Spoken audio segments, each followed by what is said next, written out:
we try to build a public discourse around it so that it can be like dismantle the shame around it and the stigma stereotypes. मुझे कपड़े हो गए हैं, कुछ लोग कहते हैं कि मैं बीमार हो गई हूँ. So like we try to understand the landscape, the current landscape क्या है. The shame around menstruation, like एक तो ये कि you are a woman with disability, आपको already जो है वो एक साइट पे किया हुआ है, invisibilized किया हुआ है. Welcome to In Sync, a podcast about the lives we all want to really live and figuring out how to get there. Hi everyone, welcome back to In Sync. I'm your host Anmol Irfan, and we're back with another episode doing what we always do and bringing you conversations that are often not had anywhere else. Our guest today is someone who has dedicated her time and work and energy to making sure that these invisible and silenced conversations are brought to the forefront. Hourab is a journalist and researcher with expertise in gender equality and disability inclusion. She is working with She Matters as a program officer, focusing on menstrual dignity of menstruators with disability. Hourab, I'm so excited to have you here and talk about this extremely important topic that I think just does not get enough attention in our media or in any of the conversations around us. Hello Anmol, thank you so much for such a wonderful introduction, and I am so happy to be here and to talk with you and have a conversation around topics which are often invisibilized and tabooed. Definitely, and I think that's something that we really focus on with Echoes and with the In Sync podcast. We want to get people who are working on these things, who are having those difficult conversations, and it is difficult. Let's just start off with that. So I'm sure that there's a lot of motivation that you need to keep going. And I'm just wondering, first thing that we ask all our guests, what motivation or what is it that gets you out of bed every morning? Oh, that's a really good question. And I know it would sound a bit, like I might be making this up, but this is really true, that it's the people I work with. Like when you sit with girls and women who have been ignored for so long, and especially those with disabilities, and when you see a small change, small shift in the confidence or understanding, it stays with you for a long time. And like whenever you wake up, you're like, okay, I have the urge to continue this work. If I don't show up, the silence would continue, and I don't want that. So that's why like this is a thing that keeps me up and make me want to get out of the bed in the morning and do something. I think that's such great motivation, but honestly, something that you said that really struck with me is that silence will continue, if I'm not doing the work or if I'm not stepping up. Why is that motivation so important to you, especially when it comes to menstrual dignity for people with disabilities? Because this is something that you've been working on, and before your work, even I had not heard a lot about this or seen a lot of work being done around the specific needs of this community. Yes, because like whenever we see things in the mainstream, we always see things from one single lens. We forget that women exist in all their diversities, and like the women in their diversity don't get to be in the mainstream and don't get to be heard. So like if we all start doing work individually and like bring those voices in the mainstream, bring those people in the mainstream, only then like the world will know that okay, there is this diversity and we need to make these spaces, everything accessible and safer for those people. So I believe like if I don't speak, if I don't do my part, and if I don't transfer this energy to the other person, how would the other know the challenges, the ways, the pathways that we need to adopt to create a safe and accessible space for every person in this world, and specifically for people with diverse disabilities? Because like we are always thinking about people who are wheelchair bound, but we forget about people who are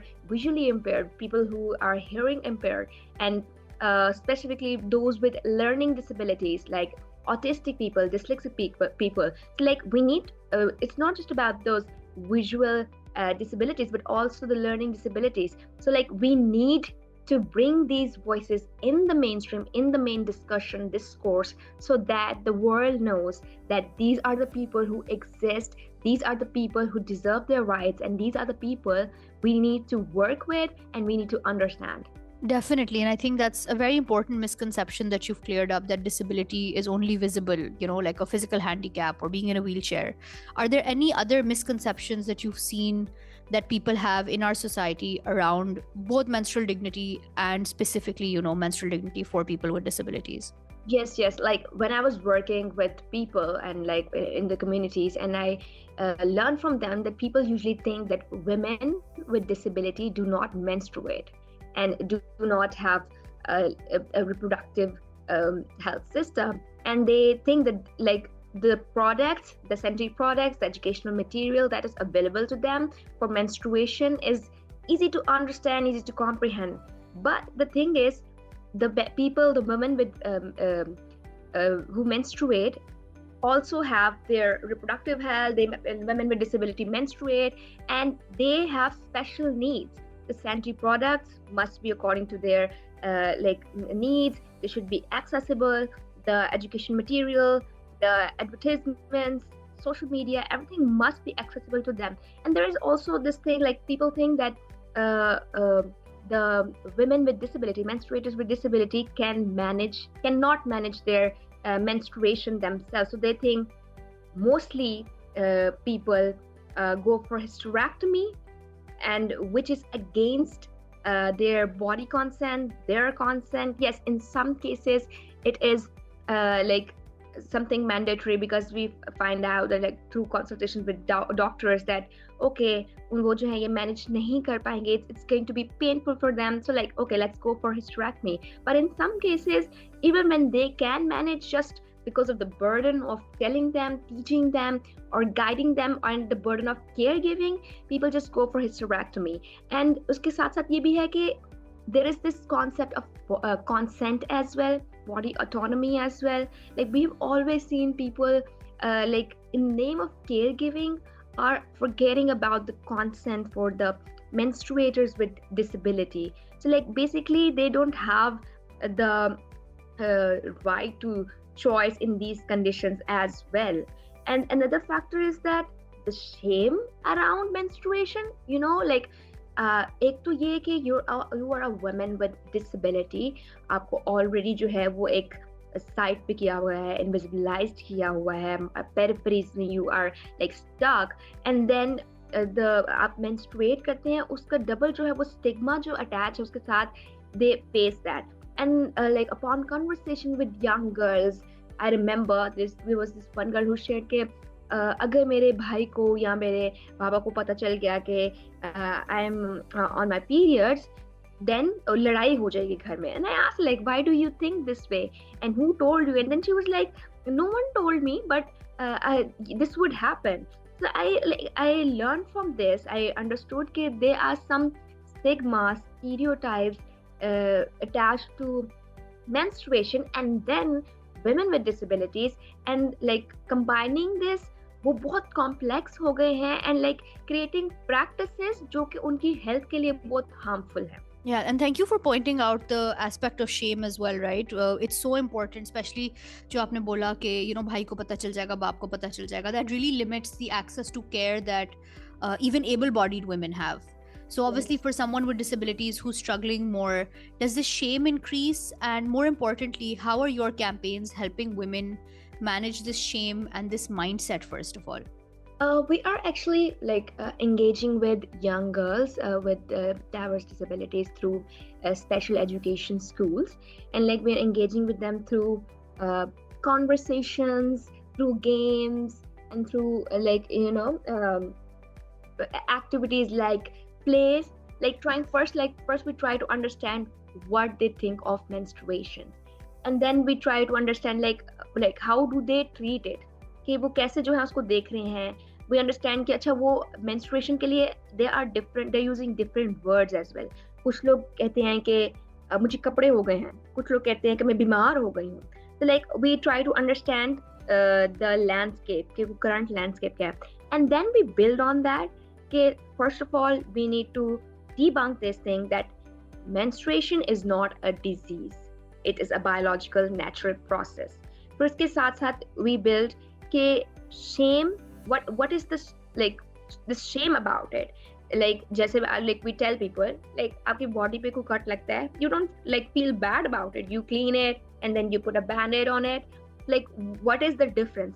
तो एक तो ये on ground work with girls at in schools, government schools हैं, private schools हैं, and then some grass root organisations जो कि इस पे काम कर रही हैं, उनके साथ जो है हम ये वर्कशॉप करते हैं जिसमें हम उनके एक तो शेम को डिबंक करते हैं, menstruation को डिबंक करते हैं, stereotypes को डिबंक करते हैं, and then tell them what are the good practices and understand के why they are using, what are they using during their periods, because most of the people, most of the girls are using cloth during their periods and not sanitary napkins, and understanding why they are not using that, or it was not surprising to know the major reason was that they are very expensive. फिर इसके साथ हम जो है जो अपनी campaign रखते हैं उसमें यह है कि we try to build a public discourse around it so that it can be like dismantle the shame around it and the stigma stereotypes. So for that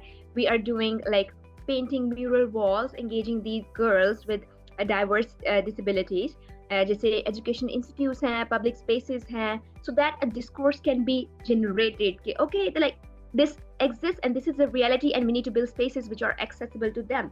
फिर इसके साथ we are trying कि जो different grassroots collectives हैं, different government departments हैं, जो different organizations हैं, उनको हम एक platform पे लेकर आए and we discuss what is the problem and like this problem discuss होगी and then the good solution जो कि sustainable हो, because we cannot do this thing कि हम एक जगह गए, हमने pads distribute किए and then what's next, like we will move to some other place and like what will be the girls doing there, or next उनके पास क्या option होगा.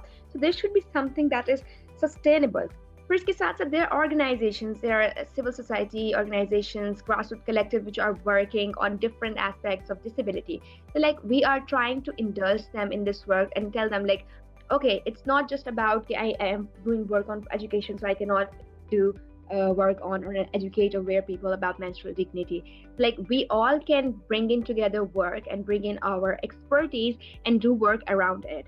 इसके साथ ये है कि we are trying कि हम जो है ऐसे एजुकेशनल मटेरियल है जो ब्रेल में हो, ऑडियो बुक्स हैं वो हम क्रिएट करें, एंड स्पेसिफिकली एडवर्टाइजमेंट्स हैं उनका जो है साथ में साइन लैंग्वेज इंटरप्रिटेशन हो, because it's not just about that we create resources जो कि हर किसी के पास अवेलेबल हो लेकिन वो अंडरस्टैंड ना कर सकें. It's about कि आप ऐसे resources create करें जो हर किसी के लिए easily understandable हो, जो उसको समझ सकें, एंड साथ ये कि जो menstruators हैं उनके जो केयर गिवर्स हैं they also understand कि जो उनके जो है बच्चे हैं जो उनके like they are giving care to those people, they have special needs और कैसे जो है उनको understand करना है. With this we have done consultations with professionals, public health professionals, doctors as well, trying to understand कि वो कैसे track करते हैं menstrual cycle को, जो कि like girls with disabilities हैं like autistic, dyslexic, ADHD. So like how do they track this, and like how these menstruators like manage their periods, and like what could be a change in it, and how we can influence policy, like what are the current policy gaps, and like doing the analysis of it, so that it's not just something that is on ground but something that is being done on advocacy policy level as well, so that there is a bridge between the top and the bottom. Yeah, and I think that bridge is extremely important because, like you said, matlab, you can't just go to a community and distribute pads and then come back and then expect that, we solved the issue. So it has to be, like you've explained so well, a very long-term process. Just you're connecting to the community, you're understanding their needs, and then connecting to that policy also means ke awaaz aur uthana, having more space. And aajkal to, we're seeing digital spaces are a great way to amplify voices. So how can we use these digital spaces to create more advocacy that is more effective, and also on the other side, what are the challenges that we face with digital activism and advocacy in digital spaces?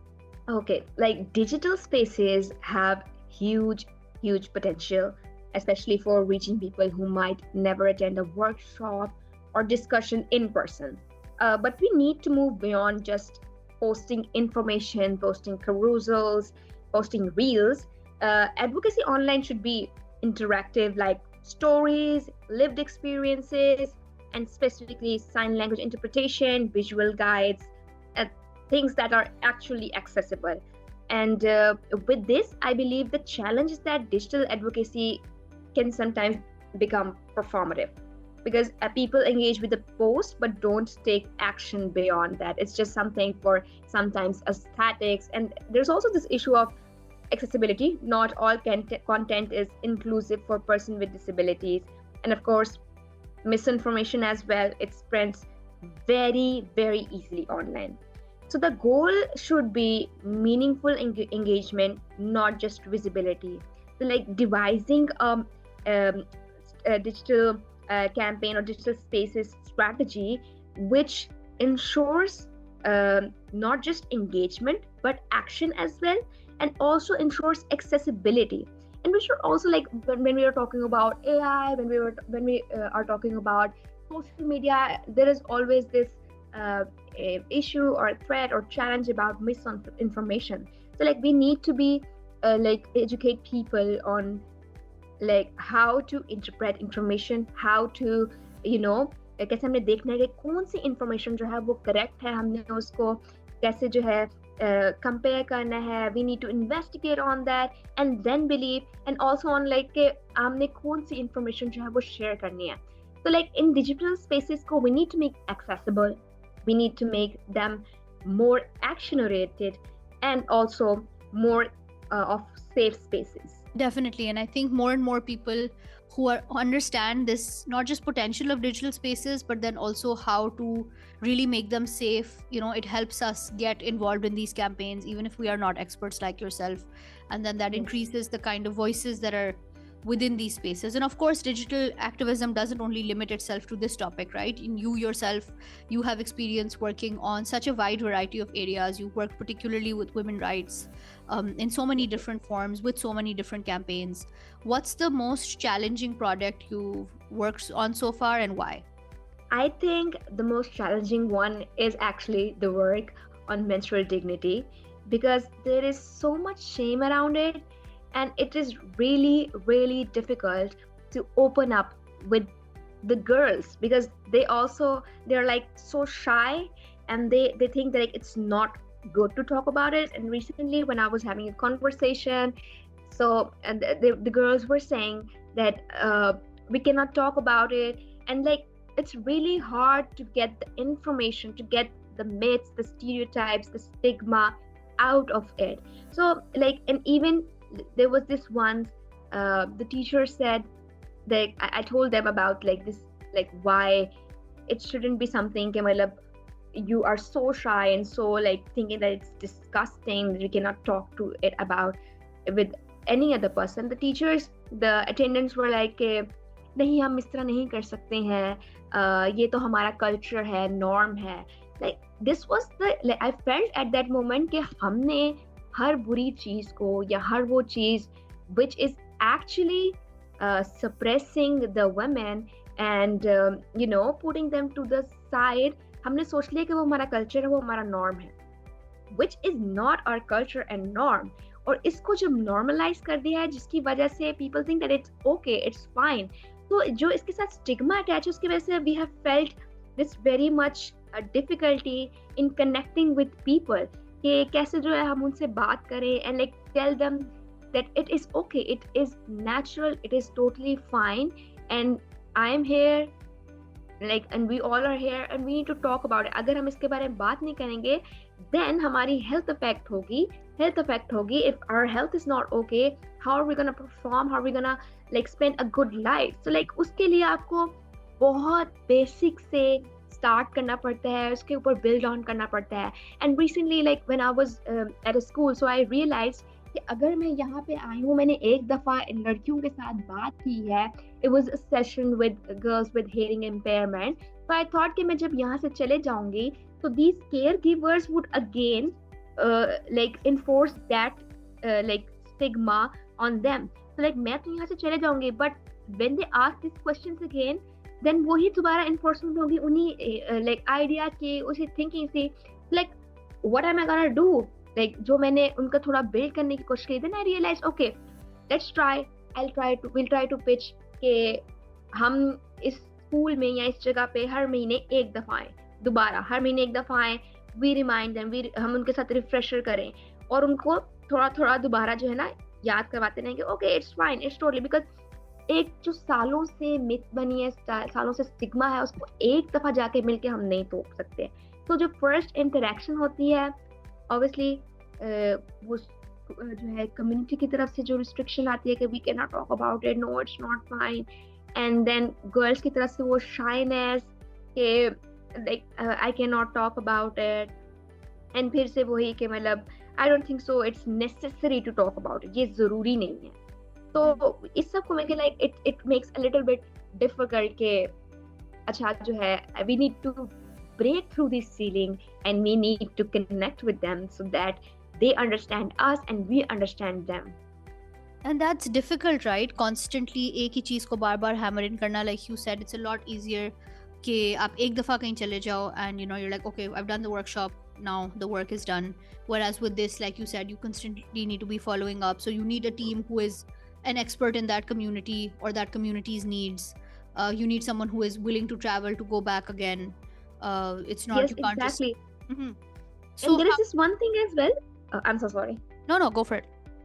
and there is this one thing as well कि जो हमारी spaces हैं वो भी accessible नहीं है। अब there like I found this woman, she is wheelchair bound, and then I like she speaks so well, she understands the issues, she knows what are the issues, she knows कि ये policy gaps and I want her to be at a space and talk about it, but that space is not accessible, and then she won't have the opportunity, she won't have the access to it, and then फिर जाके like वो जो voices हैं, वो जो चेहरे हैं जो कि ऑन ग्राउंड काम कर रहे हैं, वो आगे नहीं पहुंच पाते हैं। I have seen grocery stores, pharmacies और हॉस्पिटल्स इवन कि दे आर नॉट एक्सेसिबल। कहीं पे जो है आपको वो ब्रेल नहीं मिलेगी, कहीं पे आपको जो है अगर रैंप मिलती है तो वो भी 90 डिग्री पे बना दी है कि मतलब कैसे जो है उसको वो यूज करके आए। Like they are very amazing people who are doing work, the amazing like women with disability who are doing work, but because of के जो इंफ्रास्ट्रक्चर है वो एक्सेसिबल नहीं है, जो स्पेसेस है वो एक्सेसिबल नहीं है, और लोगों को साइन लैंग्वेज नहीं आती है, जिसकी वजह से there is so much of a barrier, और वो लाइक मेन स्ट्रीम में मेन डिस्कोर्स तक पहुंच नहीं पा रही।